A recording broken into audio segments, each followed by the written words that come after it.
Hello दोस्तों, welcome back to my YouTube channel. तो आज इस वीडियो की शुरुआत हम एक सवाल से करना चाहते हैं। अगर मैं आपसे पूछूं कि हमारा देश कौन चलाता है, तो शायद आपका जवाब हो PM Narendra Modi. After all वो देश के प्रधानमंत्री जो हैं, जनता द्वारा चुने गए हैं ताकि वो देश चला सकें। लेकिन फिर मैं आपसे पूछूं कि क्या पूरा देश सिर्फ एक इंसान चला सकता है? आखिरकार कैसे सिर्फ एक इंसान सारे देश विदेश के मामले हैंडल कर सकता है? तो आपका जवाब होगा कि उनके साथ उनके सेंट्रल मिनिस्टर्स भी तो हैं और डिफरेंट पॉलिटिशियंस भी हैं जो पार्लियामेंट में एक साथ बैठकर विभिन्न मुद्दों पर चर्चा करते हैं। लेकिन उन लोगों का क्या जो यूपीएससी, पीसीएस और तमाम ऐसे एग्ज़ाम्स देकर अधिकारियों के पद पर हैं? उनका क्या रोल है? जो सालों की मेहनत के बाद एक ऑफिसर बनने वाले ब्यूरोक्रेट्स हैं। आज हम इन्हीं सवालों के जवाब ढूंढने की कोशिश करेंगे। तो सबसे पहला सवाल होगा, who are bureaucrats? Bureaucrats bureaucracy system को चलाने वाले लोग हैं।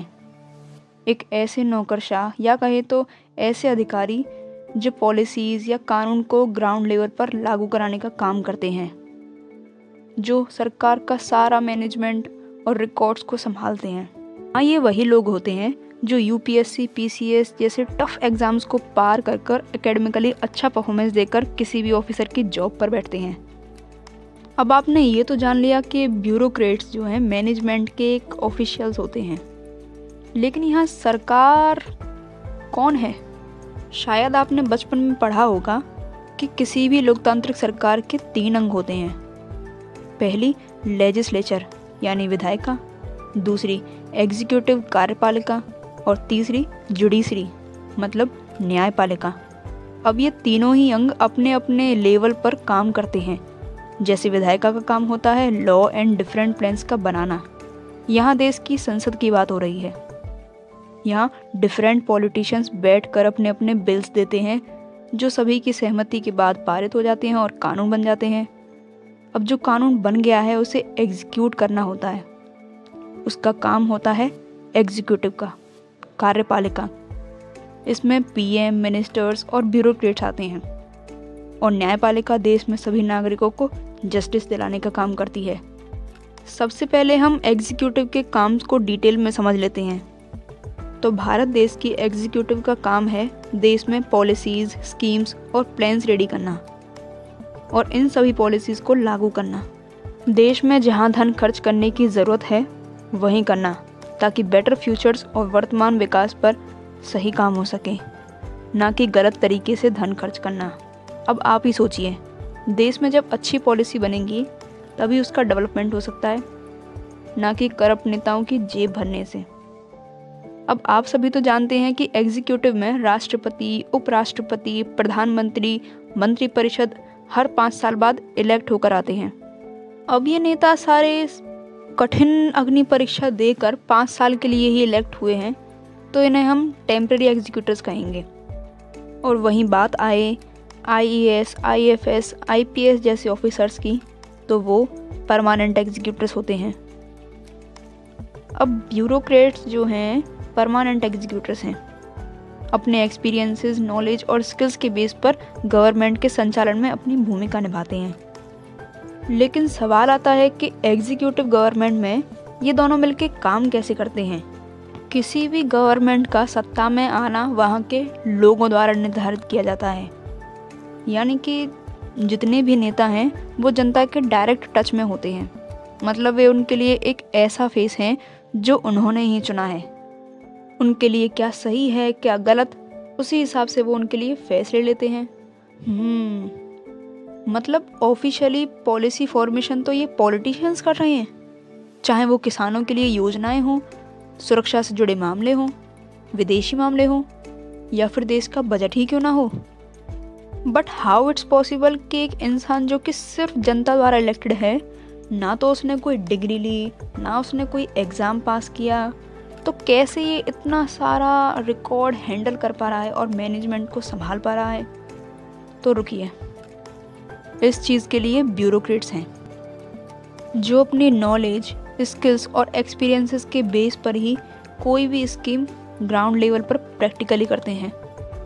इस चीज़ को समझने के लिए आपने कैबिनेट मिनिस्टर्स को तो देखा ही होगा, जो देश के विभिन्न विभागों का रिप्रेजेंटेशन करते हैं।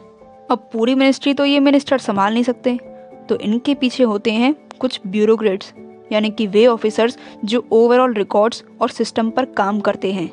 उस पूरे डिपार्टमेंट के स्टाफ मैनेजमेंट और वर्क फ्लो पर ये ब्यूरोक्रेट्स ही काम करते हैं। एक तरीके से ये समझ लीजिए कि ये ब्यूरोक्रेट्स ही हैं जो एक घर के कंक्रीट और पत्थर हैं, जो उसे मजबूत बनाने का काम करते हैं। ये पूरा ब्यूरोक्रेटिक स्ट्रक्चर ही सभी विभागों में होता है। अब इन सब चीज़ों से तो लगता है कि पूरा देश तो ये ब्यूरोक्रेट्स ही चला रहे हैं, तो यहाँ गवर्नमेंट पार्टीज और पॉलिटिशियंस का क्या रोल है भाई? उन्हें तो हटा देना चाहिए। तो जस्ट अ सेकेंड, एक देश में जब लोकतंत्र स्थापित होता है तो वहाँ की सत्ता का एक बंटवारा होता है। भारत में वो बंटवारा सेंट्रल और स्टेट लेवल पर किया जाता है। यहाँ जनता अलग अलग लेवल पर अपने लिए रिस्पॉन्सिबल गवर्नमेंट चुनती है। ये बंटवारा एक तरह से देश को डिक्टेटरशिप से बचाती है। और अगर ब्यूरोक्रेट्स को ही सिर्फ देश चलाने को दे दिया जाए तो उनके ऊपर से एक पावर अथॉरिटी खत्म हो जाएगी, यानी इससे बैलेंस ऑफ पावर भी बिगड़ जाएगा। इसलिए सरकार द्वारा दिए गए फैसले किसी भी विभाग के या तो मिनिस्टर द्वारा, पीएम द्वारा या स्टेट के सीएम द्वारा जारी किए जाते हैं। और पॉलिटिशियंस का होना यहाँ इसलिए भी ज़रूरी है क्योंकि वो जनता द्वारा इलेक्टेड हैं।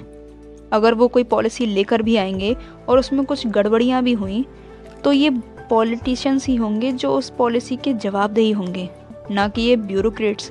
तो यहाँ एक चीज़ तो हमने जान ली कि भले ही ब्यूरोक्रेट्स पूरा मैनेजमेंट क्यों ना संभाल लें, लेकिन उसका फाइनल अथॉरिटी और जिम्मेदारी उन इलेक्टेड गवर्नमेंट की ही होगी।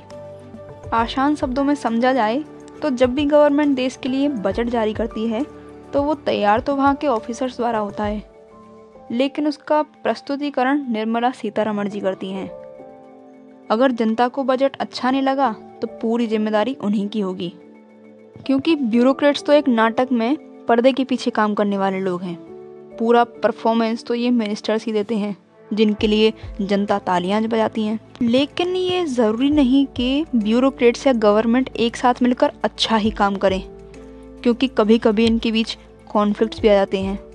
जैसे कभी डीएम और एसडीएम नेताओं के बारे में कहते हैं कि ये ऑफिसर्स की ट्रांसफ़र में, प्रमोशंस में दखल देते हैं, और कभी एम्प्लॉय के सिलेक्शन में हेरफेर कराते हैं।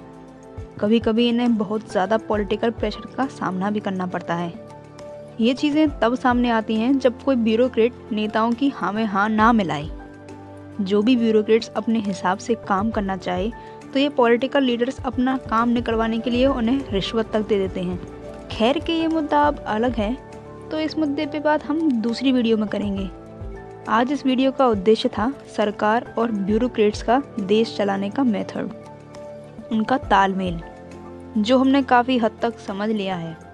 तो दोस्तों, अगर आपको ये वीडियो नॉलेजेबल लगी हो तो नीचे कमेंट बॉक्स में ज़रूर बताइएगा। साथ ही इस चैनल को सब्सक्राइब करना मत भूलिएगा। आपकी ये छोटी सी मदद हमें काफ़ी हेल्प करती है। Thank you.